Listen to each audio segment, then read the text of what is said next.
back with another episode of the Lakers Fast Break podcast. It's Gerald Glassford coming right back at you here from the Lakers Fast Break, Pop Culture Cosmos, where we cover the latest news and trends in pop culture each and every week, twice a week, wherever you get your podcasts, because you asked for it. On this week's episode of the Pop Culture Cosmos, we recap or the aftermath of the Oscars with our thoughts on some of these smaller films that don't get the wide acclaim and success reaching the upper level of the Oscars and getting Oscars glory and all that. We talk about that. Plus, as well, Mickey 17, which came out this past weekend, plus Split Fiction, the co-op game of the year. Plus, we talk about a possible Last of Us 3 or not so possible Last of Us 3 and more. Plus Hulu's Paradise and all that good stuff. Go ahead and check it out coming up this week on the Pop Culture Cosmos, wherever you get your podcasts. Just found out we are, according to FeedSpot, not only one of the most popular Lakers podcasts with the Lakers Fast Break, but the Pop Culture Cosmos is one of the top 90. I don't know how they came to 90, not 100, not 75, but hey, I'm not going to argue. 90 pop culture podcasts out there on the internet. So follow one of the top pop culture podcasts on FeedSpot today, the Pop Culture Cosmos, indeed. But also as well, give a big shout out to Lakerholics. They stopped by yesterday, Lakerholics.com. John Costa was here yesterday. Clutch Talk and Lakers Corner. Please subscribe. Zach was on our playback.tv / Lakers Fast Break. He runs Lakers Live on YouTube. Go ahead and check it out. And also various social media outlets, plus also Empire Jeff TV from the Lakers and the Dodgers, covering his spectrum there of the sports world. Go ahead and check it out today. I know with the NFL, a lot of action going on as far as players going here, players going there, contracts being signed. All these monopoly money numbers, it's $200 billion, but they'll end up only getting like $32 out of it, or $45 million of it, or some number that will never be ever achieved by most of these individuals. It's just so funny to see that monopoly money being dished out there. I know that Allen from Buffalo just signed a huge mega contract. We'll see if he gets able to cash in on it. But go ahead and check out Empire Jeff for covering the sports world, and also Daniel Berry Sports Highlights. Yo! All these great people, all these great places. Stone Hansen, who was on yesterday at report_court.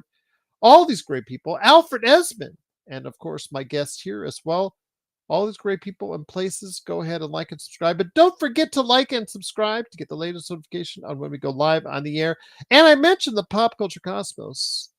I will upload to our members who pay $2.99 a month. They will get that video first. And you're getting the latest Pop Culture Cosmos tonight. Right here from us here at the Lakers Fast Break. Whew. Coming off the disappointment in Boston, the Lakers are now heading on their way to Brooklyn with the MASH unit out. And I'm going to go ahead and say the MASH unit is out in force because the injury bug has bit the Lakers, as we have seen in recent days. But it gets a little bit more concerning. We did find out earlier today from Shams Charania that the word on LeBron James is that it is a grade 1 groin injury. He'll be reevaluated in about a week. So it's a week to 2 weeks for him, which is absolutely the best case scenario in that sense. But if you look at the injury report for tomorrow, Luka Doncic with his back soreness and Jaxson Hayes with his right knee contusion are questionable. But DFS with left ankle soreness, Rui Hachimura still out with the knee, and LeBron James, of course, with the groin strain. They are out for tomorrow. Maxi Kleber probably will not be someone that we can really mention on this show to helping the Lakers contribute till at the earliest, the later this month, but probably, I'm thinking April still.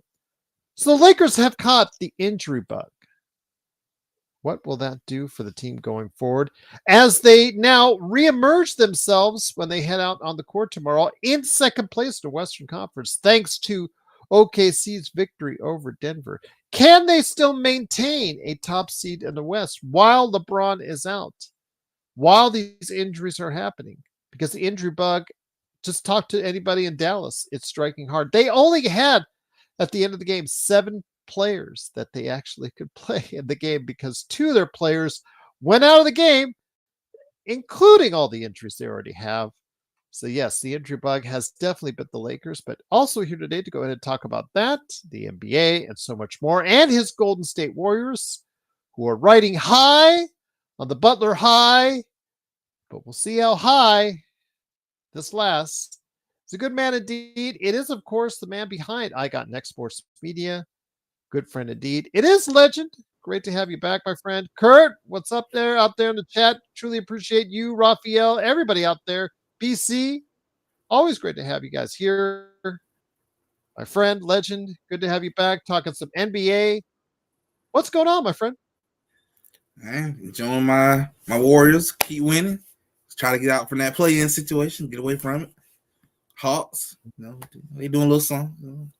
I don't know what we doing in Hawks land right now, but well, you're still in it with the Hawks. It's an interesting situation because with the Hawks, I mean, you're not bad enough to be tanking, but you're not good enough because you don't have the healthy players, i.e. Jalen Johnson, to really make an imprint against the upper echelon Eastern teams. So it's kind of like you're in between a rock and a hard place is where I see Atlanta right now. Yeah, it's like kind of right in the middle. Eventually you got to make a decision on what direction you want to go. Yep, absolutely indeed. But yes, Kurt Affair absolutely hit it right on the head. Check out Legend 350 on his new channel, Sports Legend 2018, right there for you at I Got Next Sports Media. I've been on his show, so hopefully you will go ahead and check it out, like and subscribe as well. It is, of course, Legend bringing you into, before we get into the Lakers, I want to get into a heavy discussion on the Lakers, what's going on there, because there's a lot of concern in Laker land as far as the injuries, LeBron hurting himself, etc., etc.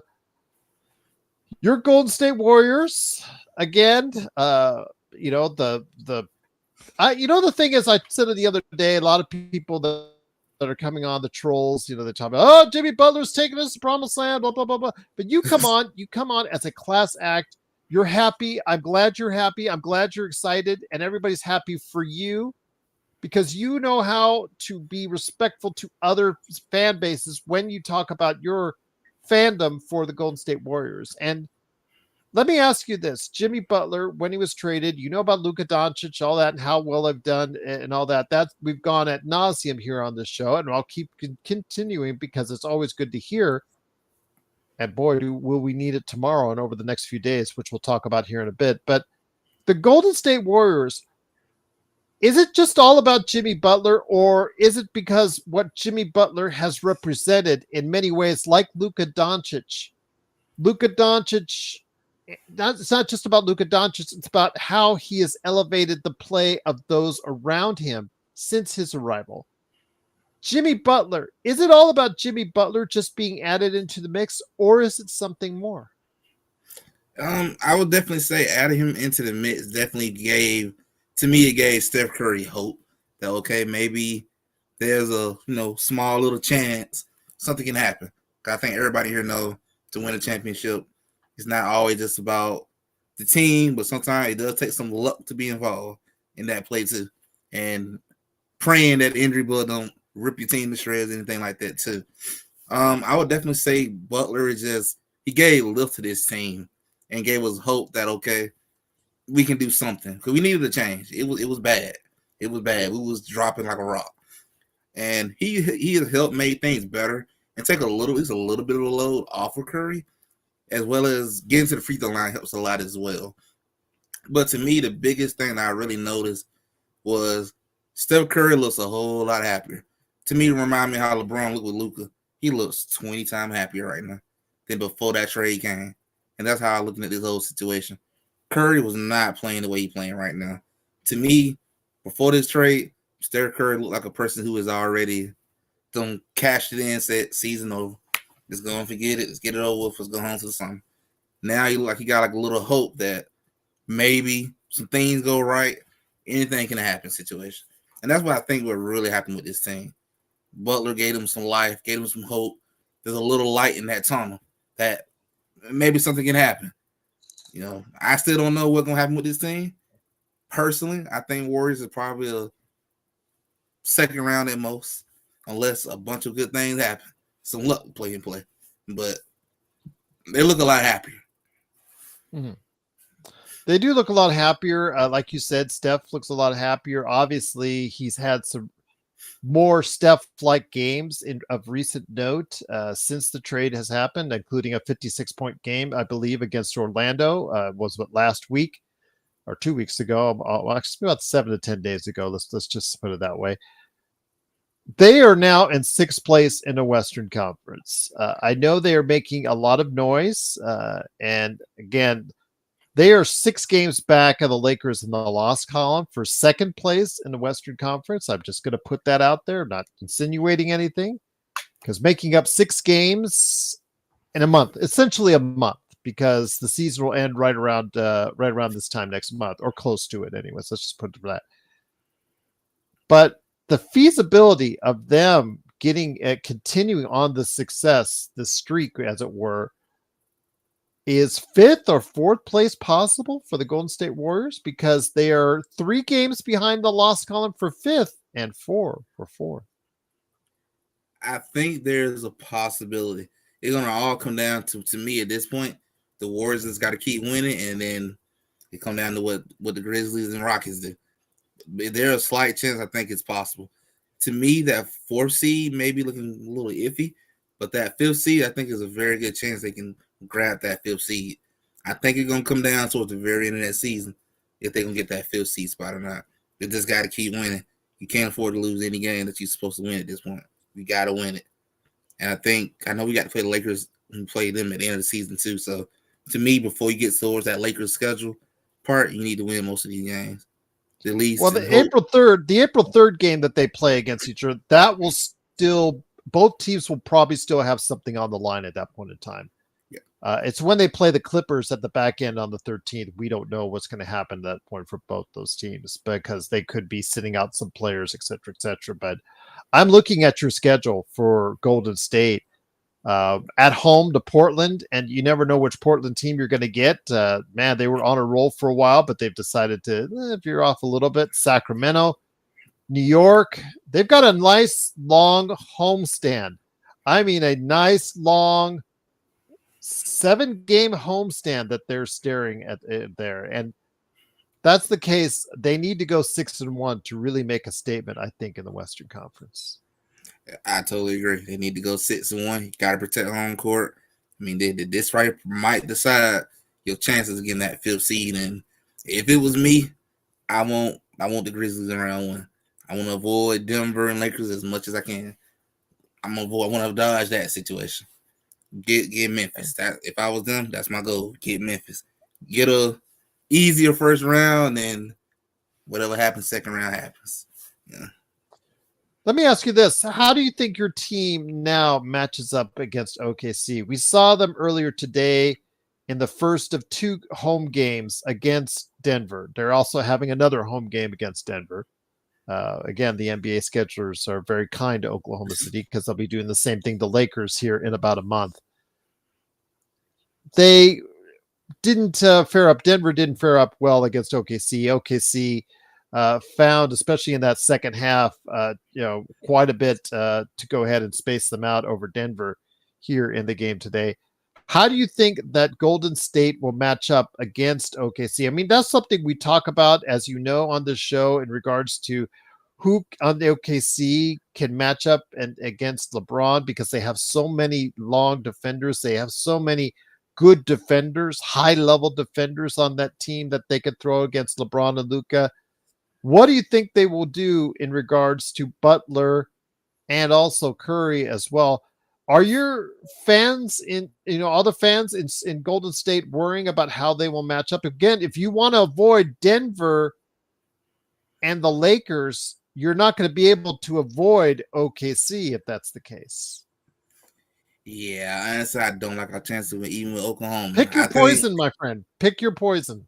It's like you said, you got to pick your poison. And there's just no good path in this one. I mean, I know a lot of people kind of sleeping on Oklahoma, but I think Oklahoma is legit the real deal this year. They look like they're the real deal. That's a storm I wouldn't want to play them until I just got to. And kind of like you said, picking your poison. Maybe I'd rather have the Lakers or Denver over them. I might like my chances better with one of them over them. It doesn't look good against Oklahoma. Oklahoma looks really good. SGA has blossomed. He looked like he has really blossomed. I'm just going to say this because the same thing in our chats, one thing they go back to on OKC is that they haven't proven it enough in their eyes. That second round, foray that, where they got stopped against the Dallas Mavericks, that is enough. And that they're so reliant offensively on one individual in SGA. Throw in the mix as well. This could be a very intriguing matchup. Let's say they get to a 4th or 5th seed and in a second round meet against OKC. I mean, it would take, in my opinion, whether it's Luka or LeBron or Steph and Jimmy Butler, them both being in their playoff best. And all 4 of those guys have played at an extremely high level in the playoffs. That's the one thing I could say to those who are for or against OKC is that all 4 of those players have played at a playoff level. They all have at various times in their careers stepped up their game to an even higher level in the playoffs, especially Jimmy Butler. That's who are we kidding here? This is probably some of the best basketball he's played in the regular season in years. Let's just put that out there because he always seems to save it for the playoffs. But of course, Steph has had his playoff moments. LeBron and Luka have had their playoff moments. So again, the only way I see OKC losing is if both players, either on Golden State or the Lakers, because they're in very similar fashion as far as the way they're set up, they're very similar fashion as far as what they need to depend on. Both those players have to perform at a playoff high in order for they have to have that one magical playoff run again in each of those guys in order to go ahead and advance over a team like OKC, who's got so many different ways and so that they can go ahead and defend you. Yeah, it's gonna take everything. Jimmy Butler stuff, they got to show up, and that's the same thing I would say with the Lakers. LeBron, Luka, they both got to show up. You cannot have one of them one show up, the other one is I have no idea where you're gonna have to both show up. I think this Oklahoma team, I get it. They're young, haven't proven it, haven't won nothing. I get it, but you got to start from somewhere. And I mean, I think a lot of people did the same thing with Denver too back in 23 when Mike Malone was crying to the media like a baby. But I think Oklahoma's gonna prove something this year. I think they're gonna prove it. They're gonna be a force to be reckoned with in this Western Conference. And to beat them, it's gonna take everything you got. It's gonna take everything from top to bottom to beat them. You cannot have a bad game against that team. Same thing I would say with the Celtics. That's a tough team to beat when they're all clicking. They look good last night without Porzingis. I mean, that's the thing I want to talk about next. Once again, it is the Lakers Fast Break. It is the NBA Observations with legend I Got Next Sports Media. Go ahead and check out his channel today on YouTube. My friend, Boston, I've said all season that I am not counting the demise of Boston just yet. We'll see when the tax bill comes in, how reticent they are to go ahead and stay together. But again, that's for another day. I'll go ahead and just say that. But for a team, I have said continuously, as much as I hate them, they are like many teams that have won a championship or at least gone to extensive playoff runs like they have over the years. They just seem to be cruising. To me, they've just been seemingly cruising all season long. Last night against the Lakers, whether you want to say you saw something or you didn't see something, let's just put out Boston won the game. Okay, let's just say that. But Luka almost got them back to a comeback by himself almost. Did have some help and support from Connect, DFS, and of course AR and others. But Essentially, he almost carried them back to a victory. But Boston, still, when they're hitting their threes, they're going to be a tough out for anyone. Your thoughts on Boston? Does last night's performance change your perspective over a Cleveland? I mean, for some people, they were already still the favorite going in. For a lot of people, they were still the favorite going in. But does it change your perspective at all what you saw last night against the Lakers? I'm still gonna pick Boston to come out that east. I think Cleveland Okay. can definitely knock them off, but I think Boston just showed that when they are clicking, they are the best team in the NBA. When they are on fire, they're clicking. Because something I wanted to see last night, just to see how Boston was handle that Lakers defense that has been tremendously good. That has been on point every game. I just want to see how JJ Redick was going to affect them a little bit. And I mean, they showed them that when they got to 20 points, them guys was knocking it down when it was open. They knocked it down. I Well, think that's the flaw in their game, in the Lakers defense. Why it's been so good is because they've been packing it in and doing a group gang defense inside, making it harder for you when you take the ball inside, or in the way that you saw how they played defense against Jokic on that Saturday night game a couple weeks ago. So adamant on helping each other out inside and packing the paint, they're giving up threes. But the problem is you're giving up threes to the team that takes the most threes in the NBA and is the most successful in it. So if they get hot and that's your game, is to give up threes, the idea should be, and it is to give up threes to the players that have the least amount of success. Or you try to calculate it and say, okay, the ball needs to go. If somebody's going to take a three, you got to get it into the hands of the guy that is the worst shooter out there. And the problem is the Lakers didn't do a good job of that. It always seemed to be going in the wrong hands as far as those taking the three. But yeah, again, the Lakers defense has predicated itself in the past month and a half on really packing in the paint. And you saw, based on the fact that Jaxson Hayes wasn't there, they didn't have any inside presence.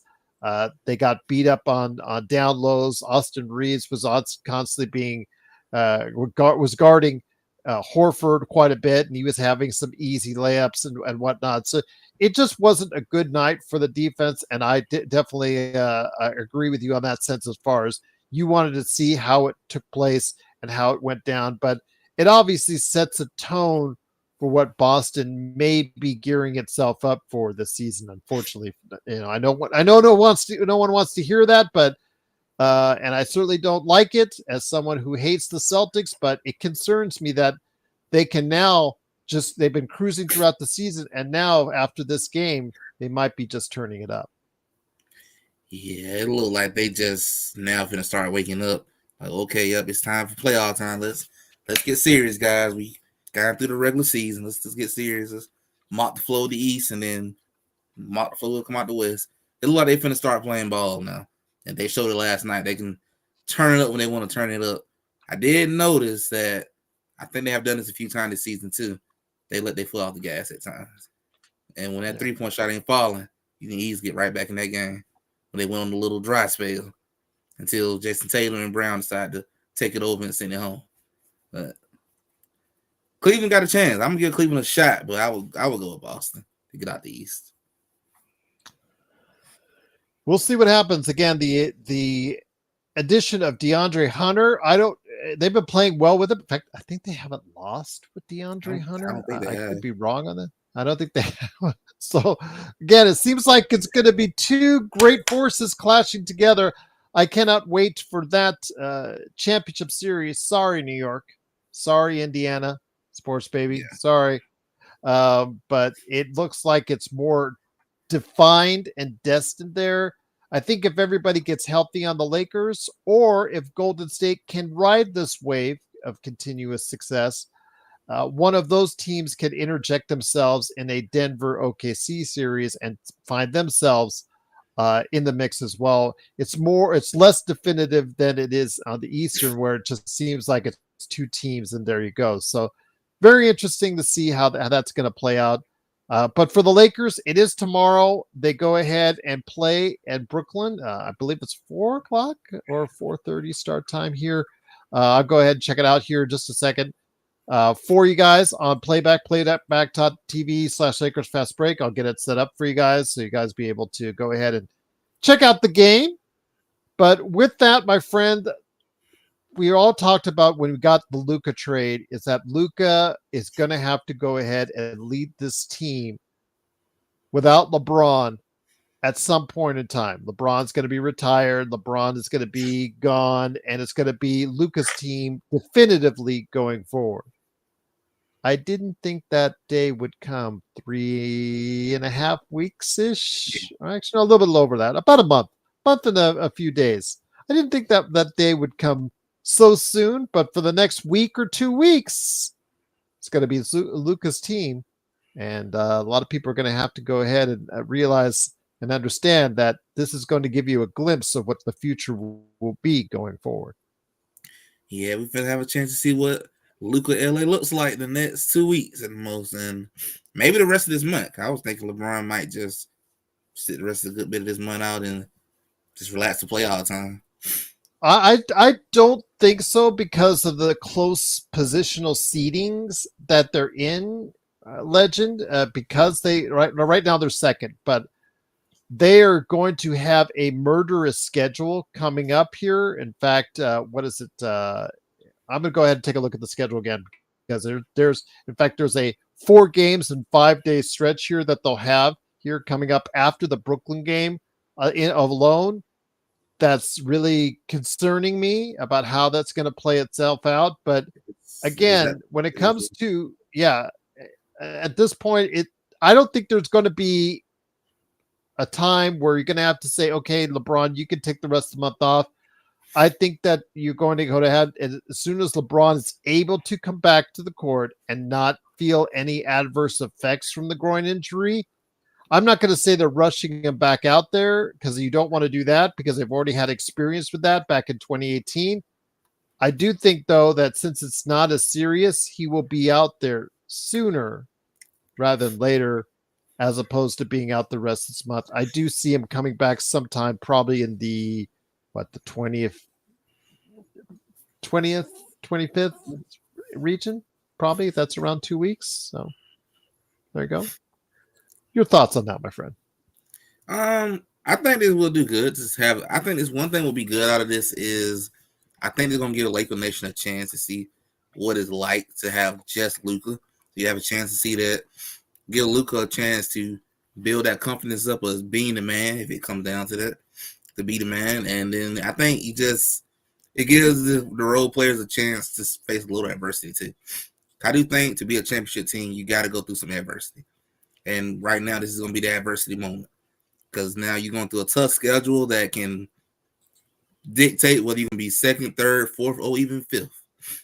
And to me, I don't know if they're going to hold that second spot. It just depends on what happens. To me, out of all those games, the most crucial one I would say that if I'm a Laker fan, you have to win. There's no doubt about it. It's a must. Those 2 Denver Nuggets games. You do not want Denver to get that tiebreaker. Otherwise, you might well go and accept you're going to be 3rd seed probably. Or even 4th. But definitely 3rd. So to me, that them Denver Nuggets 2 games, that's the most important. Probably out of all those games the most. They're going to be dictating that seeding spot. But, man, it's a crucial schedule. It's not going to be easy. Especially when I look at that list of how that many people are hurt. I didn't even know Dorian Smith was on that list now. That's a lot of people. Yeah, Dorian. I think that might be a case of the Brooklynites. Let's say if it was the case of the Boston Celtics, I think he would have played.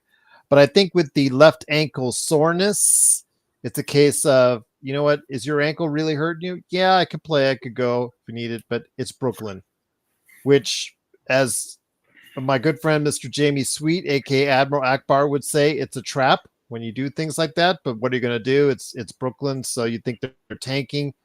You think Luka and AR are going to be able to pick up the slack. So, okay, DFS, have a seat for today. But I don't think it's anything serious going forward. Jaxson Hayes may return, which would obviously give the Lakers some benefit as far as the size, which we saw was a great detriment, the way that the mismatches were being laid out in Boston. So we'll definitely see what happens. Right now, again, Luka and Jaxson Hayes are listed as questionable, but DFS is out. Rui Hashimura is still out. LeBron James, of course, is out. So we'll see what happens with those guys out of the lineup as the Lakers head over. As what Kurt told me, 4:30 p.m. Pacific tomorrow, 7:30 p.m. Eastern on playback.tv/Lakers Fast Break right there What for you. do the But Houston Rockets and Memphis Grizzlies schedule looks like? pardon? What do the Oh, Houston as far Rockets? as what Memphis? I know that they have what Jaren Jackson, Triple J is out, but they did win today over 3 points on the road in New Orleans. But I do think he is out.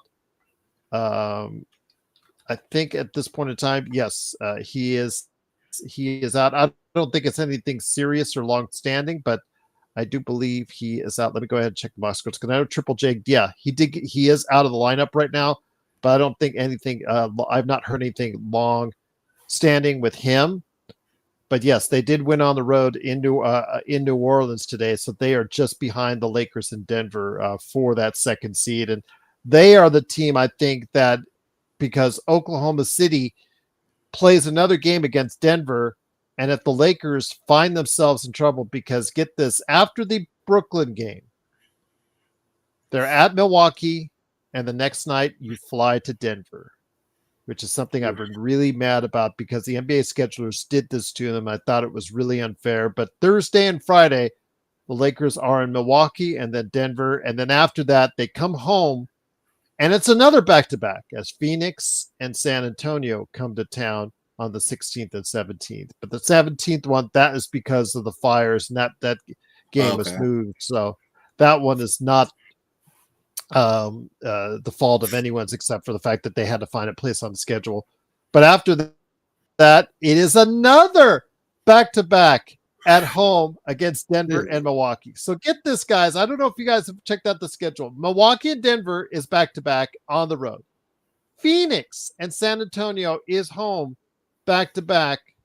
And then at home, back-to-back is Denver and Milwaukee once again. Good God Almighty. Yeah. So when you say that you don't expect the Lakers to hold to the second seed without LeBron, with all the injuries, it's going to be hard to fight back with you on that. I understand, Natalia. I appreciate your support and positivity on that. But that's a brutal schedule for anyone in the NBA. That's 3 back-to-backs in a row. That doesn't seem like it's very fair to me. I wouldn't think Luka gonna play all them back-to-backs. I doubt it. I just doubt it.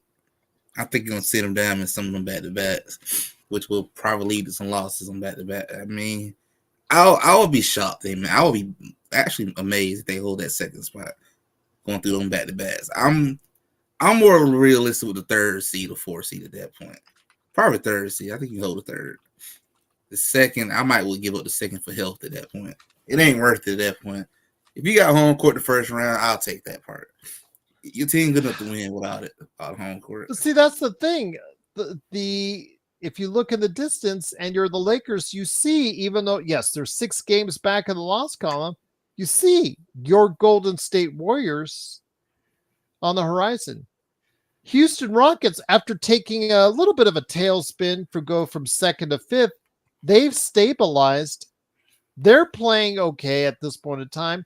They could still have a say in all this. So the Lakers, it's just not like you can take an extended time off. You know what I'm saying? You cannot go ahead and just take these days off because despite how brutal the schedule will be for the Lakers, they don't have any opportunities right now to go ahead and really rest some guys without sacrificing for in the loss column and in the Western Conference standings, my friend.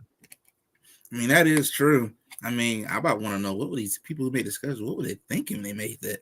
But that is brutal.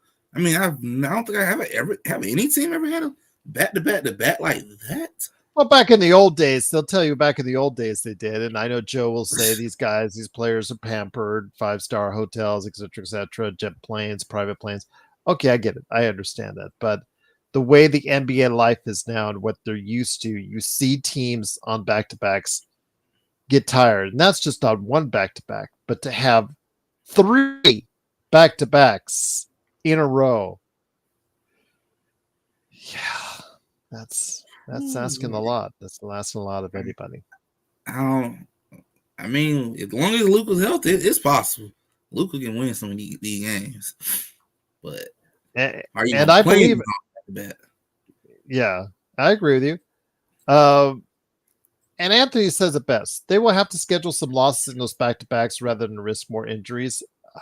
I can't argue with you. Yeah. I can't argue with you, Legend. I can't argue with Anthony on this as far as, and then Natalia, she really thinks the Lakers will keep the second seed. I want that to happen because the Lakers, in order to have a long playoff run and to dispel all the naysayers that are still out there, like on Monday morning, you're going to hear on Tim Bontemps, the Laker hater that he is, go off about how the Lakers are just an afterthought. You're going to hear those on Monday morning on ESPN or whatever sports shows that you see after what happened in Boston, that the Lakers are just an afterthought. I do not think the Lakers are just an afterthought. Again, a fully healthy Lakers going into the playoffs, even without the real big-time center prospect, can still do a lot of damage in the playoffs. And the thing is, though, will they be able to get the chance to do so? Because the schedule right now is just not going to let him. And then my biggest thing I would probably worry about the most with all them back-to-backs is that injury bug. That's a lot. That's a lot of wear and tear. I would worry about somebody getting hurt through all them back-to-backs just because that's a lot. That is a lot. I mean, and Natalia, I don't disagree with you that the Nuggets will probably lose in the second of that back-to-back, or could lose in the second of the back-to-back against OKC. I don't want to say they are, because when you say that they win, I don't want to curse that the Lakers on that. But they do have a tough schedule, Natalia. But Memphis, I looked at Memphis, theirs is not as tough. That's the thing in all this, where we're talking about the Nuggets and the Lakers. And the Lakers have a brutal schedule, to quote James Brolin in Dune, and at least the brutal part. And then you have at least the Nuggets, who are also going to have a not too pleasant schedule. But Memphis, they could be the team in all this, Legend. Yes, Triple J is out, but you see that they're still winning. They still have Bane and Ja. They still could find the benefactors of all this in the Western Conference with a set, and Houston as well. Everybody talks about Houston to still have a chance to go ahead and regain their second spot in the West as well. And that's the thing I was wondering about. I think a lot of people are focusing on just the Denver Nuggets. You got to think about the ones that are below you. I did not think Memphis and Houston schedule was that difficult, which is why that's what I worried about the most. I'm not even worried about the Nuggets too much. I'm looking at Memphis. Memphis is on your tail. All you need to lose, 2 games in a row. Memphis is right there to take your spot. And that's the part I was worried about the most for them was I got to think about Memphis behind me. Because I'm thinking Denver going to lose again in Oklahoma. I have them losing Oklahoma again, unless they surprise me. Because I think we all admit Denver is not what they have been the last 2 years. They're like a totally different team right now. And I think that's going to definitely help the Lakers, them losing to Oklahoma. But it's those 2 below you is where I'm worried about you because their schedule's a whole lot easier than what you got coming. Yeah, that's the thing. We'll have to worry about it, Deed. Natalia, I love your positivity. I love the fact that you still think the Lakers are going to keep second place in the Western Conference throughout all this. And I'll tell you what, if they do, it will really be something. I already have to eat olives, so I'll just go ahead with Joe. So we'll just leave it at that. I'm not going to bet anything on it. So I'm already eating olives as is whenever he decides to eat olives. And we'll go from there. But I will say that it is going to be something we'll have to wait and see. But yeah, I'm very, very concerned for the Lakers going forward with the injury bug. It couldn't happen at a worse time with the schedule really getting brutal on us. But Anthony D says, thoughts on the Lakers' chance of getting out of the West with the way OKC handled Denver. Wondering if the Lakers could beat them in a 7-game series.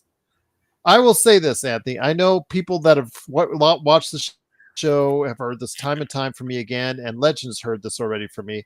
again, I do believe the Lakers have, if they're healthy, and that's the key if. That's a big if now these days, considering they're, yeah. If you have LeBron and Luka right, you have AR as a healthy supporting mate doing what he needs to do. The Lakers can compete and win a series against any team in the NBA, even right now, even without a top flight center. Even without that, they can win. We have seen that they can beat top teams if they're all healthy and they're playing as well as they can. I would not favor the Lakers in the series, nor should you in a series against OKC, but you shouldn't favor them against any team in the Western Conference. OKC would be the favorite against all of them. But I do think that they have a chance and an opportunity to beat any team, even Boston, even Cleveland in a 7-game series if they're all healthy. If you have a Rui back in the lineup, shooting 3-pointers and hitting those at a high degree, you have also AR playing well. Sure, they have some defensive issues and concerns, but if they play the same type of gang defense that they played against Denver, they have a shot to play to beat anybody. The way they played in Denver proved to me that they have a chance to beat anyone. And Legend, I'm sure you feel the same about your Golden State Warriors after this 11-1 streak since they've gone, Jimmy, or I think 11-2. The Lost the Sixers. 11-2? Okay, Yep. so your thoughts again. Do you think, where do you see your Golden State Warriors? Because again, I see my Lakers as a team that can beat anyone. I would not favor them against everyone. I would not favor them against the Boston, Cleveland, or OKC, but they would definitely have a chance to take them all the way to 7 games, and who knows from there. Do you feel the same about Golden State, seeing what you've seen in the past 13 games? That's exactly how I feel about Golden State. You know, I wouldn't favor them, but I would say I feel like I got a chance. I can win in any of these series. I feel like no matter who we play against, I feel like we got a shot. I wouldn't bet no money on them. I wouldn't favor them, but I would be like, we got a legitimate chance. It's something there. We got a shot. So that's kind of the same way I would look at the Lakers as well. They play Oklahoma. Would I favor the Lakers? I'll be honest, probably say probably no. But I know they got a shot. You got Luka and LeBron. You're going to always got a chance with them. No matter what happens, you got a chance. If it goes to 7 games, I'm definitely putting all my money on the Lakers. I know LeBron is going to show up. I don't know about them young boys going to show up in no game 7. Yeah. Well, the thing is, though, with the Lakers, and I know JY is asking us if we think that the Lakers have a chance to stay in the top 4 in the Western Conference. I'll just say this. If they get assuming they get the win tomorrow in Brooklyn, if they win the games against Phoenix and San Antonio, and they split Denver and Milwaukee, whichever way it comes down to, as far as whether on the road or at home, if they split those games against Denver and Milwaukee, that will be 5-2 in those next 7 games. That will stay or help them stay in the top 4 in the Western Conference. Then after that, you're going to have some rather easy teams that you can beat. And by then, when it comes to Chicago, the last home game on the homestand, or even the first game out on the road trip after that later this month at Orlando, at Indiana, at Chicago, at Memphis, even the Memphis game, if you have LeBron and Luka back, if you have LeBron back playing at a high level with Rui back by then and everybody else, if you've got your whole team back by the end of the month, Legend, this team, I believe, still has a top 4 seed shot. In fact, it's a very good top 4 seed shot heading into the month of April. And by then, Golden State, if they continue their winning ways, will probably muddle this up even more, which makes it better for the Lakers in a sense that they'll be beating some of the teams, because the Lakers aren't playing Golden State until April. If Golden State can play some of these teams now that they're playing, I think they meet up against Denver. I think they meet up against a couple of these other teams in the Western Conference hierarchy. If they beat some of these teams and continue on their winning ways, that'll muddle everything up so that the Lakers will actually get helped by staying in the top 4 seed as well. I agree. Pretty much be helping each other on the low. kind of helping each other. You guys can stay where you guys at. You knocking out some opponents for us, so we keep moving up. Kind of a win-win for both sides. I think at this point, I think this comes down to just taking care of business the last month. I know about April, a lot of the top seeded teams are going to probably start resting people, and if you need wins, that's probably guaranteed wins at that point. I don't expect Oklahoma. You've got some road games. Golden State has some road games that are really very winnable. So if you get through the rest of this homestand, very good, including the Denver. You play Denver here on the 17th at home. You've also got a road game against Memphis, and then you've got Houston coming up in April. Could be very interesting to see how this works out, Legend.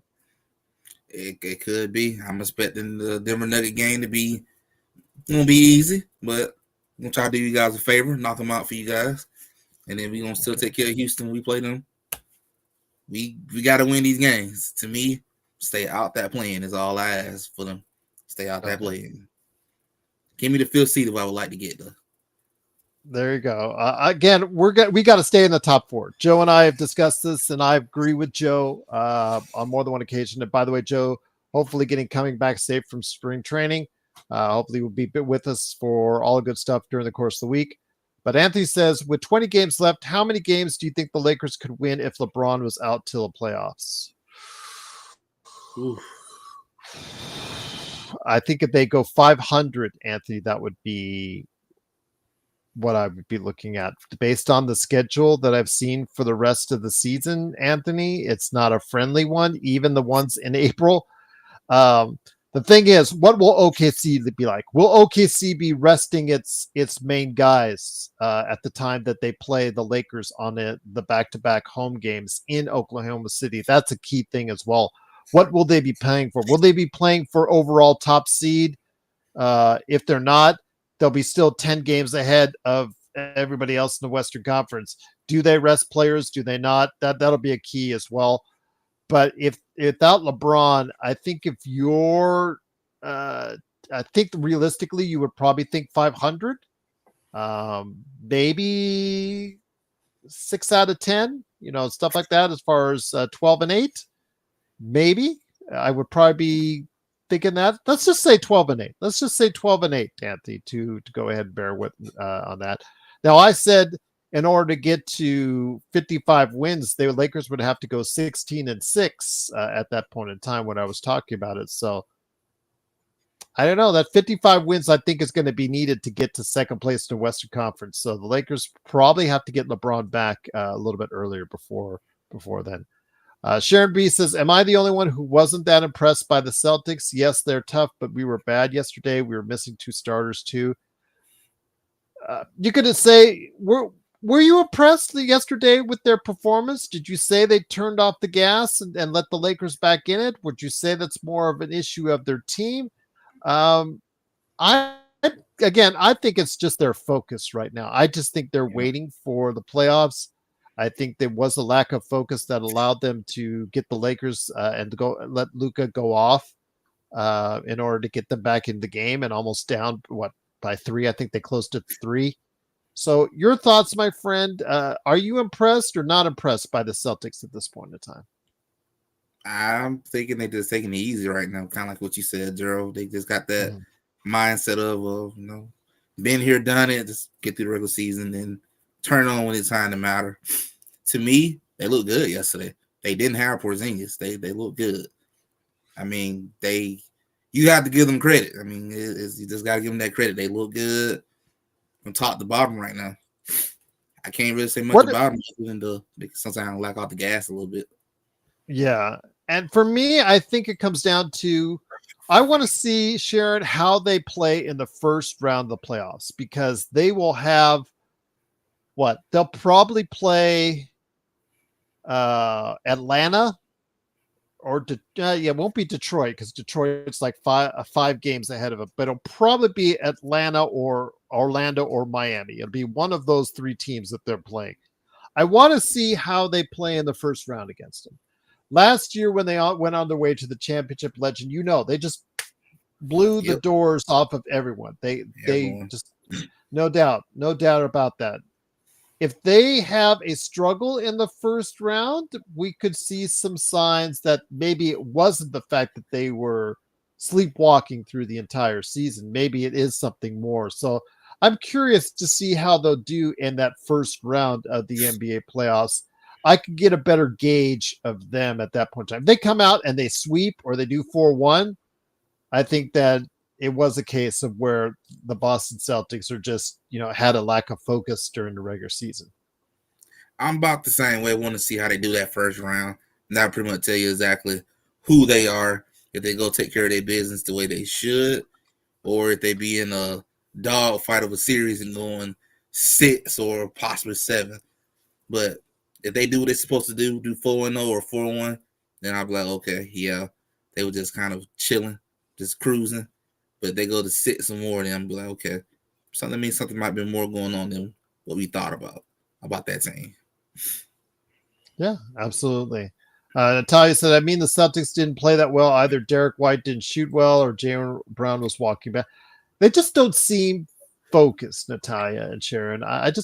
It just reminds me so much of the Lakers in the earlier part of the century when they went through that repeat, because they went through periods where they were just seemingly going through the motions because they felt like they could turn it up at any point in time. And we've seen this throughout, the years, where these teams, these really good teams on paper, they just feel they can turn it on at any point in time. The problem is that isn't always the case. I mean, most of the time it is. They can flip a switch and there you go. But sometimes teams get caught and it flipped the switch a little too late. Oh, I know about that very well with the Warriors when they championship dynasty was going on. We would do the same thing. Take it easy, opponent lightly, and then boom, you call the L. Taking it easy, taking them as a joke, not handling your business. A lot of teams do that, especially good teams. They just don't be caring the way they should until the time it matters. Natalia is asking me a very important question, and I've actually thought about this a lot over the past almost 24 hours now, my friend. Would you rest Luka? He seems to be hurt as well. And it is. Back soreness is listed. He is questionable, although, again, the star player, I think you should just list by every star player, list them always as questionable because they're always seemingly questionable one game for another. But I know it was legitimate. He said after the game, Luka did, that he's fine. I think, Natalia, you can go ahead and get away with it in the Brooklyn game. But again, there are not one, there are not two, but there are 3 back-to-backs staring the Lakers in the face. And I'm not going to guarantee he won't play all those games. I'm just going to say it would be wise, Natalia, and not wise, everyone out there, that maybe he needs to take 1 or 2 of those games off. And I'll just leave it at that. Yeah, I think that would be the best thing to do. And I saw he was holding to his back a little bit yesterday. I was kind of wondering, is he going to play the Brooklyn game? For Brooklyn, I think with Austin Reeves and supporting cast, I think it should be enough to scave out a close game with Brooklyn. It should be enough to get a win. But in all them back-to-backs, I would be shocked if you play Luka in all them back-to-backs. I would just play one, rest one, play one, rest one. I wouldn't try to play him in all them back-to-backs if I don't got to. It just is risky. Kind of risky to play around with a back injury. Anthony is asking us a great chat today. Truly appreciate you joining us. It is the Lakers Fast Break. It is Legend from I Got Next Sports Media. Go ahead and check it out today on YouTube. Anthony's asking, is there any chance both OKC and Denver get knocked out before the Western Conference Finals? I think it's just reimagining a scenario where it was like where the Lakers 2 seasons ago, they got to the Western Conference Finals. Yes, they did get a little help with the schedule wise, but and the opponents that they played, your Warriors and the Memphis Grizzlies, were really. It was, the playoffs are all about matchups, and the matchups worked out really well for the Lakers in both of those series. Let's just be quite frank on that. Will it work out? I do not think you will be able to avoid both. I think you may be able to avoid one, And that means for Legend, I would probably say that Golden State would probably be the team that would have to knock them out in the second round of OKC. I don't think that there's a scenario I see right now, unless Denver starts to slip, that they will Golden State will face Denver in that second round. I think it will be probably the Lakers and Denver. Well, I don't see where there's a scenario that it's not going to happen. I think Destiny, unfortunately, will have us facing Denver. Just the way things are lining up right now, just looks more and more like that. I'm hoping I'll be wrong, and the Lakers will be able to avoid Denver. But OKC, I don't, I just don't think they'll avoid both of them. Your thoughts? Do you think the Lakers will avoid both Denver and OKC in the playoffs? I think you're going to have to leave play one. If you're going to get out that West, you're going to have to go through leaving one of them. I'll be shocking to see you dodge both of them. Unless, like Gerald said, one of my Warriors or somebody kind of help out. But I think you're going to have to face one. And there's a chance you might have to face one in the second round and then one in the Western Conference Final. It's a possibility. It depends on how this whole thing going to shape out. Because right now, I'm looking at the standings too, and this thing can still go either way for the next couple of weeks. It's going to keep changing. I don't think we're going to really know what it is until that very last day when the season wrap up. We'll find out, though. Again, the schedule does not get any better after the Brooklyn game, but it starts off with the Brooklyn game tomorrow. Please join us, of course, right there on playback.tv/Lakers Fast Break. I'll have the live simulcast up for everyone out there. I know, Daniel, do you see a scenario right now? Let's say the Lakers, again, I expect there to be a little bit of drop off. I think, Natalia, I would love to be on the same train you are, but 3 back-to-backs in a row for NBA teams in a row.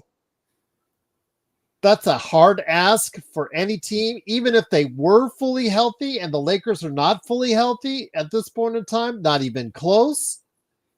So I'm assuming there's going to be a little bit of drop off, but again, with Golden State and Houston mucking everything up, the Lakers, I think, find a scenario where they're at least 4th. I'm guessing. I'm not seeing them fall down to 5th just yet. That may change.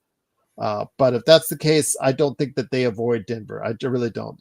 And if that's the case, unless the Lakers do get 4th, and then, of course, they'll be meeting the OKC Thunder in the second round, most likely. So, yeah, that will be very interesting to see. I would prefer an OKC, to be honest with you, I would prefer OKC and Golden State in the second round as a 1-5 or 1-4 matchup, and then the Lakers and Denver in the second round. Personally, I think the longer you delay playing OKC, the better it is for either Denver or the Lakers at this point in time.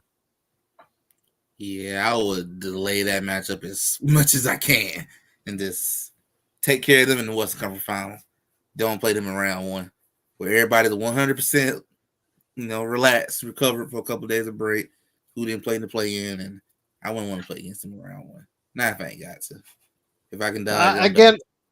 Rodell and I don't agree often, but I do agree with him here that Denver does not look that impressive. I think they do have some more flaws that have come out a little bit more, and I think they are a more beatable team this year than any other. So I think that if I was saying, I think I'd probably go with Denver right now, facing them over OKC. OKC just right now, again, yes, they are reliant on SGA. I will not say wrong differently on that, but in the playoffs, it becomes very defensive oriented.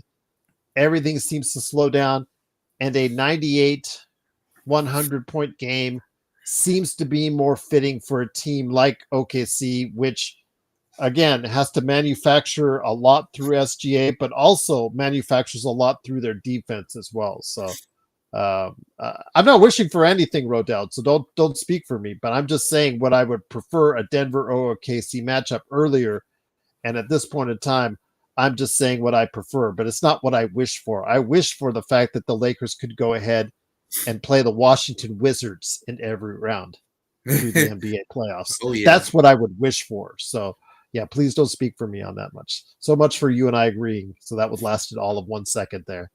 But okay, I would take Denver right now over OKC at this point as far as the matchup and how they faced each other. But my friend, it's been great chatting with you as always. I want to hear some more thoughts of the NBA from you. If you have anything that stands out right now, again, the East looks pretty definitive right now between the 1 and 2 seeds. It seems like a destiny course, a collision course for those two teams. The West, it's a lot of intrigue. I'll say that as we head into the final weeks of the season. Your thoughts, my friend, before we head on now. Yeah, I would say for me, the East looks like it's pretty much it's going to come down to the Cavs and Celtics come out that East. No disrespect to Milwaukee Bucks or anything or the Knicks, but I just don't think it's not those two teams here. So I think it's going to be Cavs and Celtics. It's going to be them. The West to me is still figuring itself out. It's going to be interesting from Oklahoma all the way down. It's going to be interesting. And seeing how the injury bug is affecting so many teams over here in the West, too. I get the feeling this Western Conference is going to be decided between not just talent, but who can stay healthy at the same time, too. Because a lot of teams are dropping like flies. Any concerns to your Golden State Warriors? You do have a pretty old team, as you and I talked about at the original time of the trade for Jimmy Butler. I've been worried about that, too. I'm like, man, the Bulls got the Lakers. Like, is it our turn now? Because I've been surprised nobody got hurt yet. I'm hoping not, but I've been kind of worried about that too. All it takes to me is one person to go down. That might be it for us. I've been worried about make sure Butler don't get hurt. Oh, Curry get hurt. We got an old team and it's like we knocking on the door for something to happen. So I'm hoping we gonna dodge the injury bug, but I don't know. We've been lucky so far. Now you're talking, Rodell. Yes, the Sisters of Mercy. Yes, if we played the Sisters of Mercy in every single round, I'd feel a lot better. Anthony says, if you had to put odds on the Lakers making it to the finals versus Boston or Cleveland, would you say it's more or less than 30%? I'll leave it for mine, and then I'm going to give that to you as far as Golden State. So you look at that question, my friend. If you had to put odds on the Warriors making it to the finals versus Boston or Cleveland, would you say is more or less than 30%? I'm going to say, I was thinking about it. I'd say between 25 and 30. I would put it right at 30, to be honest with you. Between 25 and 35, you can pick a number in between there. I'm going to go ahead and pick 30. I'm going to say it's right on the nose at 30% for the Lakers making it to the finals. Your thoughts on whether or not to go ahead for the Warriors? Is it more or less than 30%? I might even go to 40. Somebody could talk to me about 40. Maybe even as we see along, if the Lakers get healthy, I could go to 45. I don't know if I could get to 50. Maybe 50. I don't know. Just again, I have to see how they are on April 8th. April 9th, excuse me, instead of March 9th, and see how they are from there. I would probably say less than 30% for the Warriors. Just being honest. You can't see them going through 3 rounds, even with the momentum that they currently have now. It's just hard to see this team getting by Oklahoma and the Lakers. That's a lot.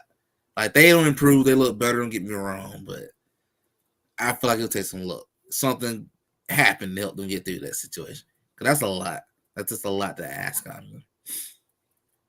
I would probably say maybe 15, 20%. Yeah. Okay. Right now I'm at 30, but I could get higher. Again, let's see how both of these teams are on April the 9th. That would probably allow me to have a better perspective to get through this tough sign, because it is going to be tough times for the Lakers here. Again, they've got Brooklyn tomorrow night. Again, 4:30 p.m. Pacific, 7:30 p.m. Eastern, right here on playback.tv/Lakers Fast Break. And of course, the post game afterwards. But yeah, after that, not 1, not 2, but 3 back-to-backs. And somehow Joe, I know, will probably be saying something that, that they just need to gut it out and need to win these games, because they do need to gut it out and win these games, but we'll see.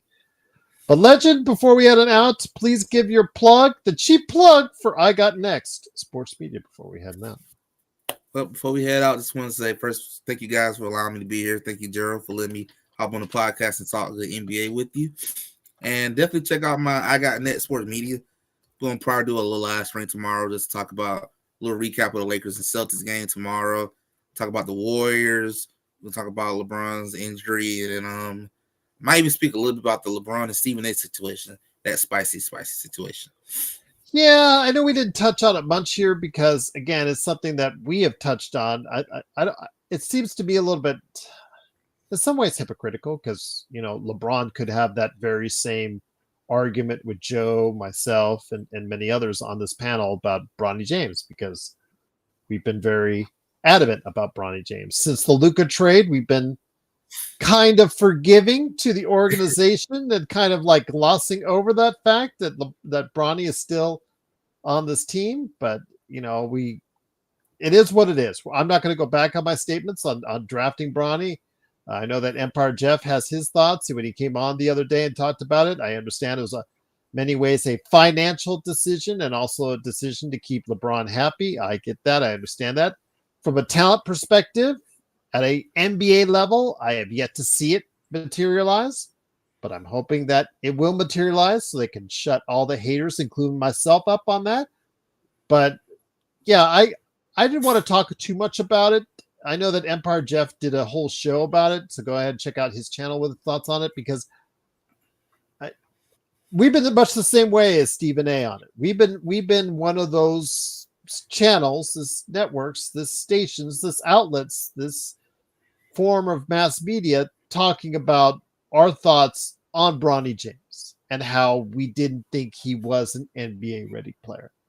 And in many cases on our panel, it has not changed. So I'm assuming LeBron would have those same finger pointing at us like he would at Stephen A on that day last week at the crib. So your thoughts on this whole Bronny James situation before we head on out? Just some brief thoughts, but again, go ahead and check out I Got Next Sports Media while you're covered more in detail. I'm gonna just say I understand from a father's standpoint that maybe he got upset when he kind of took a shot, I guess, a little bit of his parenting ways when he mentioned about the pleading as a father to stop what you're doing. But at the same time, what I'm against LeBron on is, he's a grown man. You gotta let him defend himself. He's a grown man. He's a professional. That's part of the thing. That's part of the job. You're gonna get criticized. Stephen A. just doing the job at that point. No offense to LeBron, I got to say, he can't cry like a baby. Hey, if you don't like it, get better. Get better if you don't like it. Get better, develop your skills. I can't say nothing about you at that point. Because I'm not going to walk away from my comments just because the Lakers are winning now and Luka and all that, Legend. I'm not going to walk away from my comments on an evaluation of Bronny, why he was chosen, how he was drafted. Yes, there has been no players that were drafted after him or undrafted that have really stood out to say, aha, you screwed up, Rob Pelinka. There's been no players that have really stood out to say, okay, you missed one. You missed it again, Rob Pelinka, or anything like that.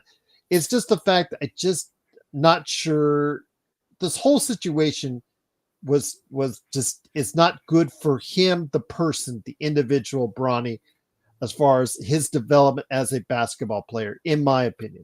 Financially, it's worked out great. He sold, 500,000 uniforms, maybe even 1 million Bronny jerseys before the end of this year.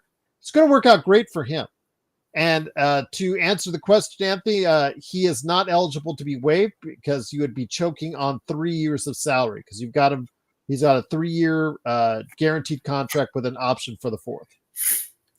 So they can't waive him. They're going to waive probably Cam Reddish and Markieff Morris would be my guess, or Alex Len to bring on Goodwin and also as well Jamison as full-time players, but they're probably going to wait until the end of the season to minimize the costs under the tax scenario. So again, I'm not walking away from my statements when it comes to Bronny. I'm not going to ever walk away from my statements. It was how I saw it at the time. It wasn't meant out of malice. It wasn't meant out of disdain. It wasn't meant out of anger towards him directly. It was anger towards the organization.